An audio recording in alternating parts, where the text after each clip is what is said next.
உள்ளுவதெல்லாம் உயர்வுள்ளல் மற்றவை தள்ளினும் தள்ளாமை நீர்த்து.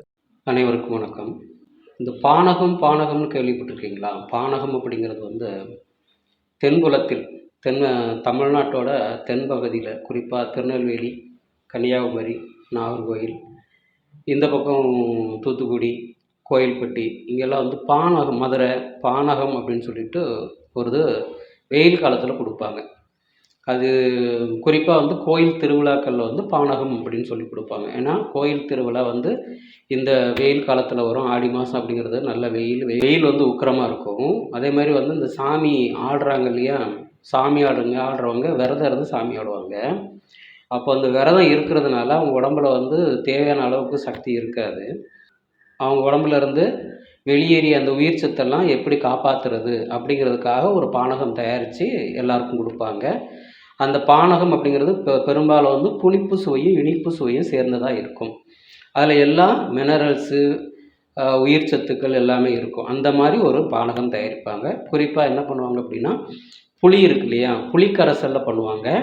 இல்லை அப்படின்னா எலுமிச்சம்பழம் இருக்கு இல்லையா, எலுமிச்சம்பழம் மாலையாக போடுவாங்க சாமிக்கு. அப்போ சாமி வந்து அது விரதம் தான் ஆடிக்கிட்டு இருக்கும். வெயிலில் வரும்போது உக்கரம் அதிகமான உடனே திட்டினருக்கு மயக்கம் மாதிரி இருந்துச்சு அப்படின்னா, அந்த சாமி வந்து அந்த எலுமிச்சம்பழத்தை எடுத்து கடிக்கும். அதுக்கு பின்னாடி இருக்கிற சயின்டிஃபிக் ரீசன் என்ன அப்படின்னா, அவருக்கு வந்து மயக்கம் வருது, இதை கடிச்சோன்னா அந்த மயக்கம் தெளிஞ்சிடும். புரியுதுங்களா? இந்த வெயிலோட தாக்கத்தினால மயக்கம் வருது, அதை கடிச்சோன்னா அந்த மயக்கம் வந்து தெளிஞ்சு போகும். ஏன் அப்படின்னா, இந்த எலுமிச்சம்பழத்தில் உயிர் சக்தி அதிகமாக இருக்குது. அதே மாதிரி போன வாரம் நம்ம கிளினிக் ஒரு அம்மா வந்தாங்க. அவங்களுக்கு கொஞ்சம் பிபி இந்த மாதிரி பிரச்சனைகள்லாம் இருக்குது. அதுக்காக கிளினிக் வந்தாங்க. கூடவும் ஒருத்தர் கூட்டிகிட்டு வந்தாங்க. வெயிலில் கொஞ்சம் தூரம் நடந்து வந்திருப்பாங்க போல இருக்குது. இங்கே இடம்ல வந்த உடனே அவங்களுக்கு வந்து அப்படியே உட்காந்துட்டாங்க. என்னம்மா அப்படின்னா, ஐயோ எனக்கு ஒரு மாதிரி வருது அப்படின்னாங்க. இம்மிடியேட்டாக இந்த பானகம் கொடுத்த உடனே அவங்க வந்து எந்திரிச்சு உட்கார்ந்தாங்க. இதுதான் இந்த பானகத்தோட மகிமை.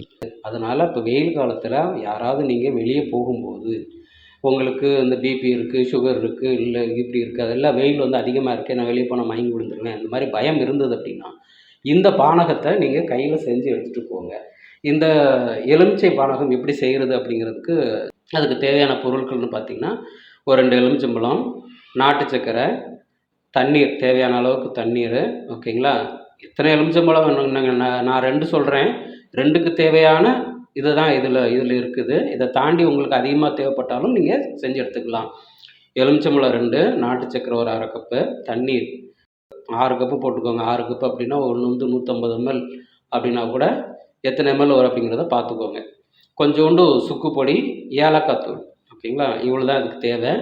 முதல்ல வந்து எலுமிச்சம்பழத்தில் எலும்பு ஜூஸ் எடுத்து ஒரு பாத்திரத்தில் போட்டுட்டு அதில் தண்ணி ஊற்றி சர்க்கரையை சேர்த்து நல்லா கலக்கிடணும். கலக்கிட்டு அதுக்கப்புறம் கடைசியாக சுக்கு பொடியும் ஏலக்காய் பொடியும் போட்டு, ஓகேங்களா, நீங்கள் குடிக்கலாம்.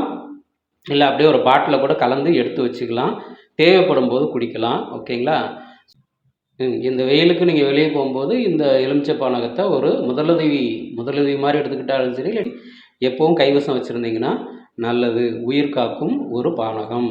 நன்றி, வணக்கம்.